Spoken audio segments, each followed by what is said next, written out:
প্রিয় শিক্ষার্থীবৃন্দ, তোমাদেরকে লার্নিং ম্যাথ একাডেমির পক্ষ থেকে স্বাগতম। তোমরা জানো যে তোমাদের 5.1 অনুশীলনের সমস্ত ম্যাথ আমরা পর্যায়ক্রমে আমাদের ইউটিউব চ্যানেলে নিয়ে আসতেছি। এর পরিপ্রেক্ষিতে আজকে আমাদের 5.1 অনুশীলনীর 2 নং ম্যাথটি আমরা করার চেষ্টা করবো ইনশাল্লাহ। তো 2 নং ম্যাথটি দেখো একটু। তো এখানে কি দেয়া আছে? z plus 1 into z minus 2 equal z minus 4 into z plus 2 এটা দিয়ে আছে না। তো এটা আমরা কিভাবে সলিউশন করব দেখো। এখানে কি করা যায়, এখানে আমরা গুণ করব, ডিরেক্ট গুণ করব। সেটা হচ্ছে এটা ডিরেক্ট এটা গুণ করব। তো এখানে দেখো যে প্রথমে আমরা যদি এই x দ্বারা একবার এই মানে এই y z দ্বারা একবার এই z কে এবং এই z দ্বারা একবার এই 2 কে এইভাবে প্রত্যেকটা আমরা গুণ করব ইনশাআল্লাহ। তো এখানে দেখো z আর এই z গুণ করলে কি হয়, z square plus plus plus আর এখানে আছে মাইনাস, তো প্লাস মাইনাসে এখানে মাইনাস হবে।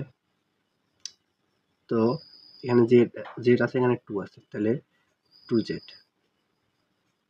হ্যাঁ, তারপরে কি এখানে প্লাস আছে, এখানে প্লাস আছে, তাহলে প্লাসে প্লাসে প্লাস আর জেড থাকতেছে গুণ করলে, আর প্লাসে মাইনাসে মাইনাস, আর মাইনাস 2 এর সঙ্গে প্লাস 1 গুণ করলে থাকতেছে কত, 2 কে 2 ইকুয়াল। একইভাবে এটা Z square plus minus plus প্লাসে প্লাস, তো 2z প্লাসে মাইনাসে মাইনাস 4z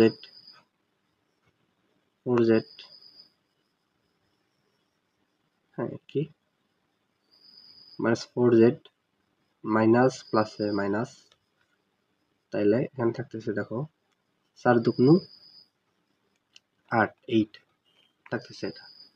তো এখন কি করা যায় দেখো, এখন আমরা সবগুলাকে একদিকে নিয়ে আসবো।